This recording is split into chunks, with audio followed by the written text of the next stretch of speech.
What's up, fight fans? Welcome to my channel. This is Johnny, and in today's video we're going to be going over the statistics that nobody talks about when mentioning this weekend's world title fight at 154 pounds between the champion Sebastian Fundora and the challenger Chordale. Guys, before I continue, I want to say thank you to all the new subscribers. Thank you to everybody who's been with me since day one. If you haven't already, could you hit subscribe? You also like this video, as well as hit the bell notification icon so you can be notified every time I put something out that's new. Thank you. All right, guys, the WBC and WBO world titles will be on the line when Sebastian Fundora steps into the ring and challenges the challenger, Chordale Booker. We know that every time Fundora fights, we have to talk about the height and the reach advantage. The reach advantage alone, he's gonna have a 10-inch advantage. He stands around 6'5.5". Booker's listed at 5'9". We haven't seen Seb since Tim Tszyu, the bloody fight in which Fundora took Tszyu's belts. We last saw Booker last June when he knocked out Chavez. So in this video, we're gonna break down what both fighters have been up to. We're gonna talk about the pros and cons, how each fighter will go about their business in regards to coming home with the belts. Also, we'll talk about the odds, Las Vegas, where's the money at, and stay tuned to the end of the video because I'm gonna be giving you my prediction and telling you how to make the most out of your money. This is a unique Southpaw versus Southpaw matchup. We know that Fundora, even if just on paper with any of his opponents, just had the height and reach advantage, that would be a tricky puzzle to solve for any opponent. But Fundora has boxing skills, and he just turned 27, and I feel he's still maturing. He's still developing a ring IQ as well as still polishing his skills. So he's not a finished product at all. I think that the naysayers could put away his one loss. When people talk down on Fundora, they talk about what happened in the Mendoza fights, but that's just one fight, and we know fighters learn from their mistakes, and he has as well, and he's become a world champion since then. He does really well as he uses his jab and he punches off of his jab. He also has sneakily good footwork in the pocket. He's able to create angles, steal points on the inside, and win rounds. Also, what I feel that he does really well is he drowns his opponents with the volume, and he kind of has sneaky power too. When you're standing at 6'5" and you're punching down, just sheer physics will add a little bit more power and pop on your punches. Chordale Booker, another southpaw, he has skills as well. The guy is a perennial contender. He would love to be a world champion. I think what he's gonna have to do is really go after his strengths. I think one of my favorite attributes of Chordale Booker is his body work. So when you look at a 5'9" versus 6'5.5" fighter, Booker should be able to get on the inside if he moves his head. Doesn't take a lot of damage. Now I want to fill everybody in a little bit more on what to expect in this fight. Guys, after upsetting Tim Tszyu in a split decision victory to become the unified WBC and WBO Super Welterweight World Champion last year, Seb Fundora is on the brink of bigger money fights.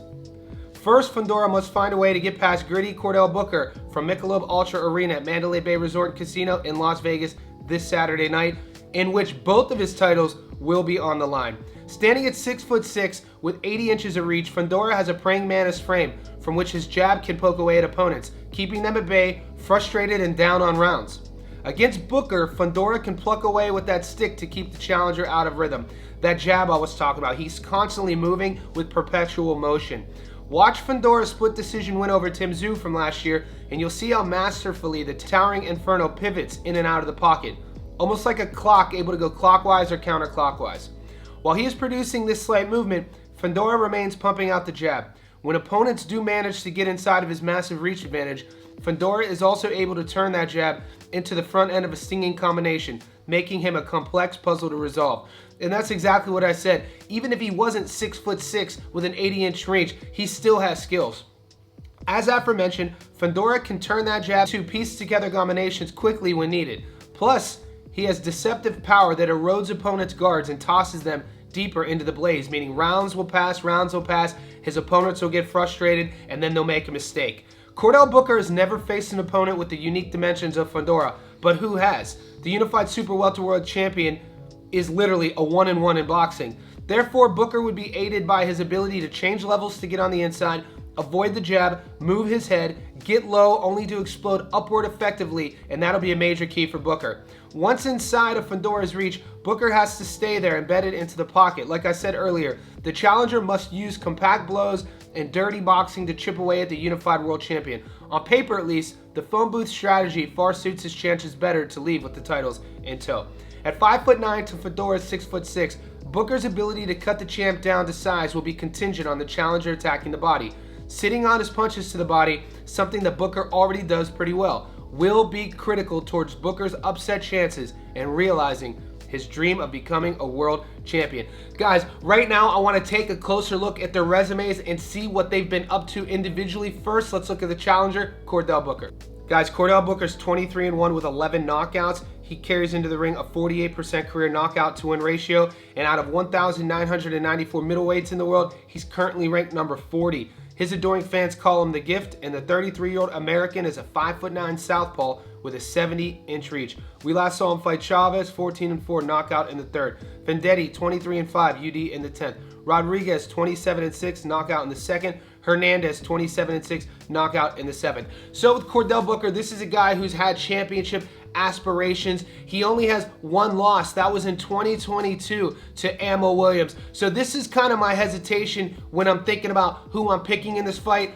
I'll get there in a little bit, but when he fought Ammo, he got caught with a punch and finished. The pressure was too much for Booker, and that was his lone blemish. We've seen him go undefeated since. He's going to be outsized, outreached. I think he's probably going to be a little bit outgunned as well in this fight. But hey, whenever you have a challenge like Sebastian Fundora in front of you and you're a prize fighter, fighters always step up. So the last thing I'm going to do is underrate Booker and give him no chance. He definitely could go in there, box really well, and figure out a way to become a world champion. Only time will tell. Now let's take a closer look at Seb Fundora and see what he's been up to. Guys, Seb Fundora is 21-1 with 1 draw. He has 13 knockouts. He carries into the ring a 62% career knockout to win ratio. And he's currently ranked number 11 in the world at super welterweight. He is the WBC and WBO super welterweight champion at 154 pounds. His adoring fans call him the Towering Inferno, and at age 27, the southpaw stands at 6'5.5" with an 80-inch reach. We last saw him fight Tim Tszyu, 24-0, split decision in the 12th. Brian Mendoza, 21-2, he lost by knockout in the 7th. Ocampo, 34-1 UD in the 12th.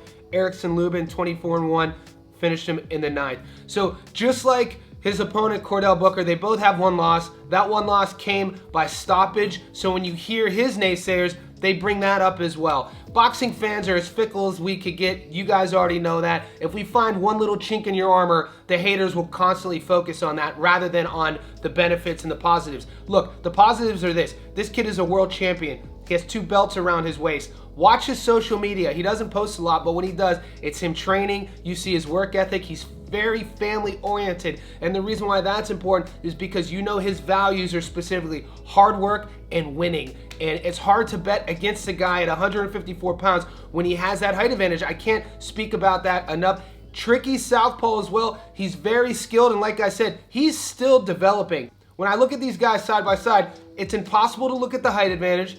It's impossible not to pay attention to the reach advantage. They're both southpaws, and I like Seb Fundora's style. I like how he uses his jab, and I like his tricky footwork in the pocket and his usage of angles. He's not one-dimensional, and like I said earlier, if he was just 6'6" with an 80-inch reach with no skills, he would still be a tough task for any fighter to solve, considering at 154 pounds, most of his opponents are 5'9", 5'10", at that. So going into this fight, I want to now transition and talk a little bit about those odds and where Las Vegas is putting their money and where the bettors are putting their money. All right, guys, the app that I use down here in Australia is called Sportsbet. So let's first look at the money line. If you put $100 on Seb just to win, you only get $9 in return. He's a huge favorite. If you put $100 on Chordale Booker to win, you get over $800 back. So he's close to a 9-1 underdog. Now let's look at the method of victory. This is kind of the way that I kind of like putting fighters on parlays rather than outright bets,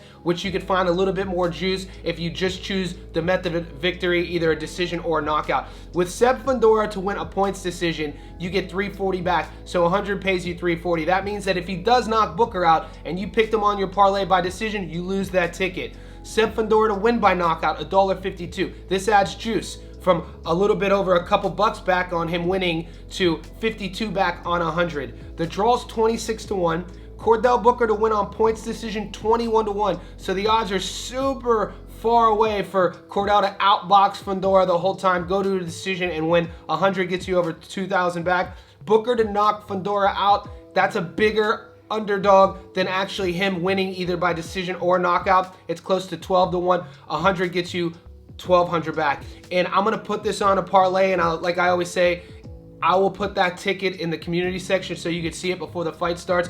I'm gonna parlay it with some fights on the George Kambosos card and some of the fights on the undercard. I've been keeping you guys up to date all week. We know Kambosos is taking on Wiley, and if you haven't seen those videos, they're on the channel. But for my prediction for this fight, I'm taking Seb Fundora by knockout at $1.52. I think that he's gonna be too much. I think that problem for Booker to solve is gonna be too much. I just think Fundora is a better fighter. You had the reach to the equation, you had his height to the equation, you have the confidence that he has from already being a world champion, you have the age as well. I just think Booker is at the top of his game already, and I just don't think that's good enough for him to beat Sebastian Fundora. You don't have to agree with me in the comment section below. Let me know, who do you think wins this fight, Seb or Booker? Whichever one you pick, let me know how. Also, if you haven't seen the feature stories on the undercards of this whole card going down this weekend, stay tuned to the channel because those videos are coming up right now.